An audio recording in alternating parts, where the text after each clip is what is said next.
If you read the writings of people like Barbara Marx Hubbard, one of the wealthiest women in the world, she ran for the Democrat nomination for the vice president in 1984, and you read her book, The Revelation, the book of co-creation, she talks about the necessity of killing a quarter of the population of the world, those who will not evolve to a higher level of consciousness. And as she says in her book, she said, that's not your job to do the killing, that's ours, for we are the riders who pay a horse death, referring to Revelation 6:8. David Foreman, who was one of the founders of Earth First, financed by the great foundations and by people of great wealth, talked about getting the world population down to 100 million. All they need is enough people to serve them and their desires.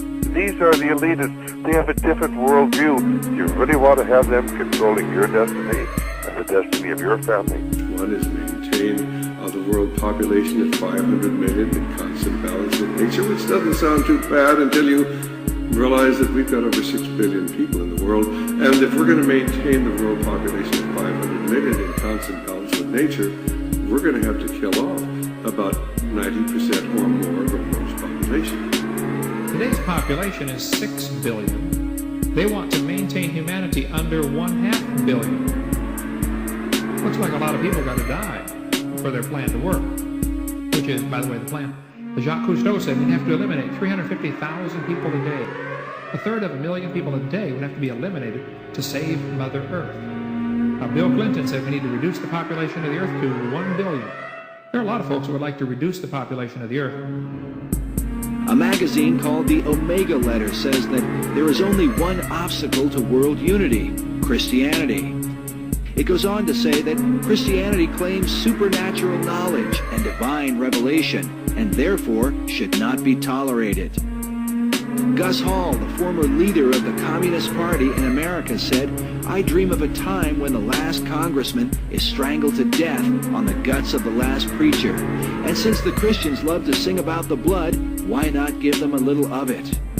A New Age group calling itself Solar Questers writes, "These are wondrous times because the world has gone through this terrific experience as it spins slowly back to its rightful orbit in the position that it should be in the heavens.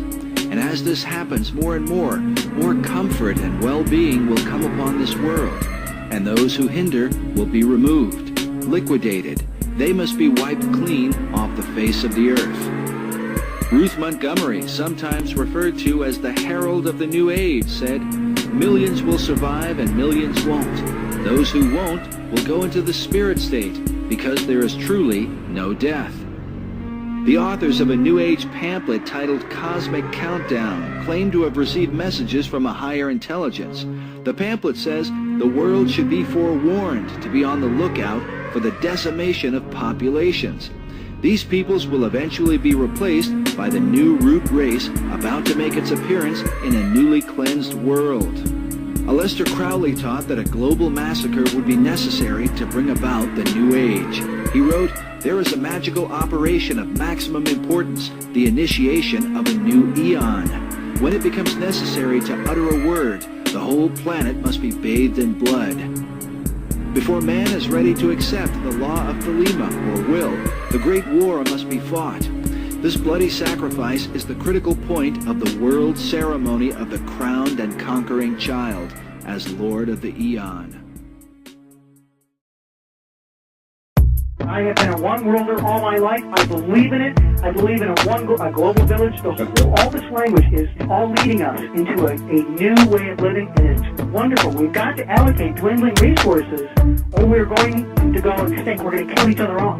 It's our only chance. And have you noticed the quickening of things taking place on your planet? The quickening of the old ways being tossed out and shaken out? Because it is the earth making the way for the new energies. The new way is going to be the Christ consciousness.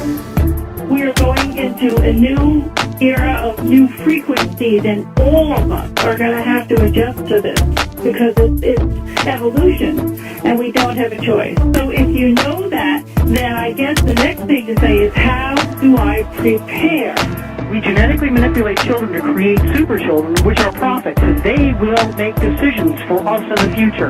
And if you find someone that can know the future, they can make an informed choice. They can make the right decisions about the totality of our existence. They can allocate resources efficiently. We call these children the Antichrist. I'm Antichrist. It's not one person. It's what you think. It's not on the forehead. It's in the forehead. This is going to bring us this energy that the ancients called the serpent energy. And Gaia is going to be a conduit for this energy that is going to be activated through the grids on Mother Earth from the sun. And once the grids are activated and the serpent energy starts moving through Gaia, I think that this energy is going to be everywhere. And we are going to be a conduit for this energy. And if we've done the work, then perhaps we're going to be lucky enough to enlighten. For I don't think everyone will enlighten. I just think that's going to be for a very few people that have done all the work. Certain individuals that do the work are the perfect conduit for this serpentine energy that comes up through Mother Earth. Snakes started coming in through the jungle. I had visions of snakes, and they would look at me and then immediately start savagely going inside my body and eating my organs, going down my throat and eating their way out and exploding through my body. And I know enough from psychedelic experiences to just witness and allow and just let it happen, But then it just continued to build. And so what happened next is this giant organic flotilla of snakes and feathers comes, a giant, kind of like an organic mothership comes. And it hovers over my head, and it's living. It's like a living mothership, right? And it starts sucking black smoke out of my body. Methyltryptamine connects you to the spirit world.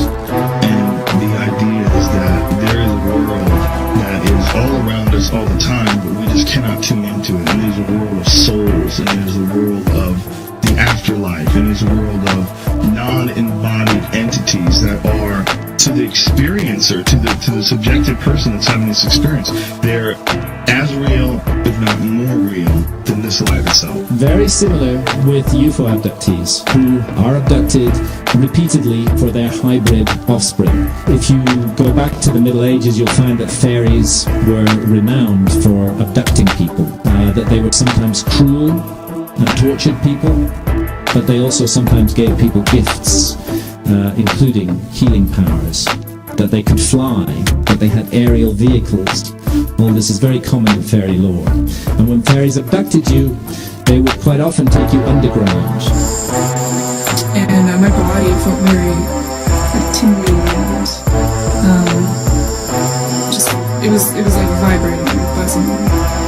And then I started to see big bugs, these huge ants and spiders crawling across my vision with my eyes open and closed. I felt my body just become possessed and just taken over with the spirit of ayahuasca. Ayahuasca can bring you to a state of just pure hell and misery and close to death.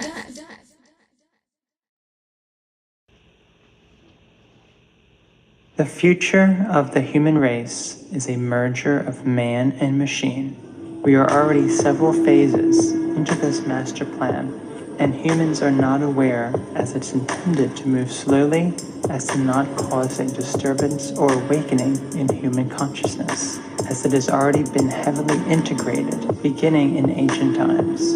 Of course, there will be many casualties along the way. You pay for equipment to be installed in your home that will monitor and track you, giving up privacy for the sake of convenience. By limiting human freedom and uniqueness, it's easier to control the population. A transhumanist future intends to merge the vast expression of life into one singular being.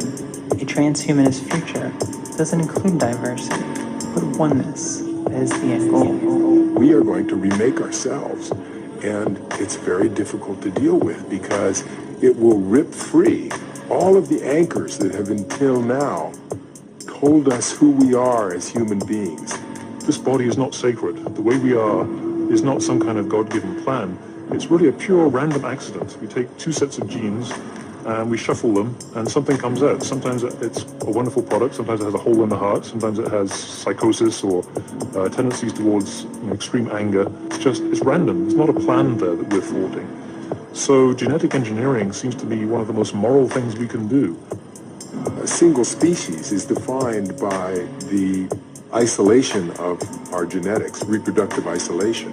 But when you begin to take genes from different species to mix together all of the genetics that is available among all animals, and also to design new alterations to the genetics, well, reproductive isolation really doesn't have much meaning anymore. You can imagine all sorts of forms that will evolve in the future. Our bodies could be beautiful electronic designs that shimmer prismatically in the morning light, could change forms and totally mutate into some fluid type of luminescent, snake-like quality. You can rearrange the human body and try to make humans fly like bats fly, not just trying to take an injured human and returning them to normal, but taking a human and making them superhuman, making them go beyond.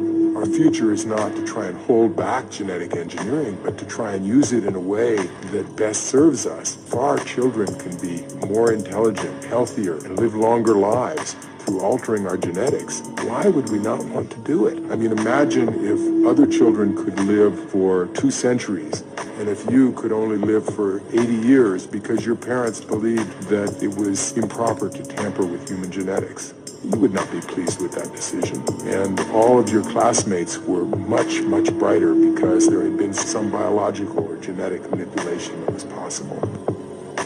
I've been reading up on it, and I don't belong in this body. I think I'm trans. Oh, it's all right, darling. I swear. It really is. You know, if it turns out that we've got a lovely son instead of a lovely daughter, then we'll be happy.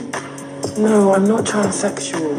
But you said trans. What did we call you then? I'm transhuman. I'm not comfortable with my body. So I want to get rid of it. This thing, all the arms and legs and every single bit of it, I don't want to be flesh. I'm going to escape this thing and become digital. What do you mean? One day, soon, they'll have clinics where you can go and you'll sign a form and they'll take your brain and download it into the cloud. So you want to kill yourself? I want to live forever. As information, because that's what transhumans are, Mom. Not male or female. Better. Where I'm going, there's no life or death. There's only data. I will be data. We should be very careful about artificial intelligence. I mean, with artificial intelligence, we are summoning the demon. You know those stories where there's the guy with the pentagram and the holy water, and he's like, yeah, you sure you can control the demon? Didn't work out. We are going to become gods, period. If you don't like it, get off. You don't have to participate. But if you're going to interfere with me becoming God, we'll have big trouble. Then we'll have warfare. The only way you can prevent me is to kill me. And you kill me, I'll kill you. Biblical prophecy said that as we entered into the final phases of the last days, that en masse, man would reject the Holy Scriptures as they were written, would reject Jesus Christ as the Redeemer, and would accept in its place a new Messiah, simply called Antichrist by the Bible. Antichrist is a mimic of Christ in ethics and morality, and he will have great spiritual powers to prove who he is, and that he has come to lead mankind into the next quantum leap of his evolution into godhood status so that he may join the intergalactic civilizations that are out there. This is something to investigate fully, and we are not preaching at you. We are just hoping that you will open your Bibles and read what it actually does say. And we think if you will do so with an open heart and an open mind, you'll find all the answers to the UFO enigma, the UFO mystery, right in the pages of the Holy Bible.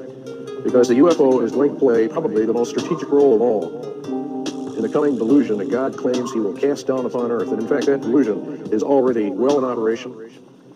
The accuracy of the Scriptures is 100%. God himself says that the accuracy of the prophetic Scriptures must be and will be 100%. Not like Jeannie Dixon or Edgar Cayce or any of the other seers, mystics, that are gurus that we see today.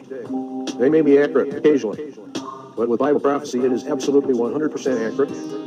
The Bible prophecy said that the Scriptures would be rejected, that people would consider it a myth, they would mock at it and scoff at it and laugh at it and just reject it out of hand, that the scientific community would opt for evolution rather than creation. They would develop a worship of nature. They would develop an attitude of being gods, and that in the end they would bring in a new religion to worship of Mother Earth, or goddess religion, if you will, a rejection of the scriptures, a rejection of Christ, a rejection of his message, a rejection of the fall, and opting for the multitudinous lies that Satan has been feeding mankind ever since he tricked Adam and Eve in the Garden of Eden.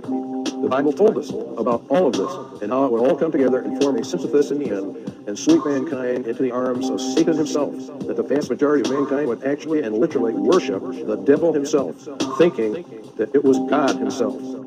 Now, when you stop and think about that, you would say, well, I would never worship Satan, even if I was a non-Christian. I don't believe in Satan, I don't believe in demons, and therefore I do not worship Satan, and I never would. Satan is evil. We have to correct that illusionary concept of Satan. The Bible teaches that Satan does not appear as evil to the vast majority within the world itself. He appears rather as an angel of light, an angel of goodness, an angel of love, an angel of wisdom, an angel of knowledge, an angel of healing, an angel to help mankind for merging with the cosmos or going back to whence he came and all that that entails. But it is all a delusion. It is a front. And as soon as the human race has fallen for this last day delusion, the mask will come off and the truth will be actually revealed. Evolution, as is taught today, stands in direct opposition to Jesus Christ, who claimed mankind was created. It did not evolve out of the swamps and gases of the universe as it formed the planets and the stars and the galaxies. This delusion is a delusion to damn the human race according to the ancient scriptures. The Bible makes a very, very interesting and very dangerous statement. It says that God would cast down upon the earth what he called a strong delusion. The word strong means effectual, so strong that only those who either listen to the Bible or listen to Christ will escape this coming delusion. This delusion is going to include lying signs and wonders. We're going to show you that UFOs are part of that, strange sights in heavens, contact with aliens. Very, very interesting that this is happening on the UFO, the Roswell incident in 1947, and how it parallels what Jesus Christ said was the final and last generation that would be the end of mankind's probation upon this planet. We challenge you to get back, to go back, or to open up the Bible and begin to read what it has to say about the last days upon earth and about this strong delusion that would come when the sons of God, who landed way back before the flood, who were present in the beginnings of mankind, would return and would do the same things that they did back in those days. We're going to get into those prophecies that Jesus made about the days of Noah and what would happen as we finally close down the last days upon earth of the last generation. This is serious business. To make a mistake here, if you are truly investigating to find the truth, if you truly wish to know the truth, then you have to open your heart to all the avenues that are available to us, all the concepts, all the ideas, and find out that which is most likely aligned to the truth. And then we are to embrace that as the most likely thing. This delusion has been operative for some time. The lies that have been presented to mankind regarding evolution, life in the universe, alien beings, intergalactic civilizations, etc., are all part of the program that the Bible prophecy laid out to entrap those that rejected the message. This is more serious than anything that we can imagine, and yet most people are taking it very lightly. They don't seem to understand what is happening. The prevailing opinion is that mankind was seeded here by alien beings who have periodically come back and made genetic alterations, and that eventually they will come back and guide us into the next phase of our evolution. The Bible stands absolutely opposed to that concept.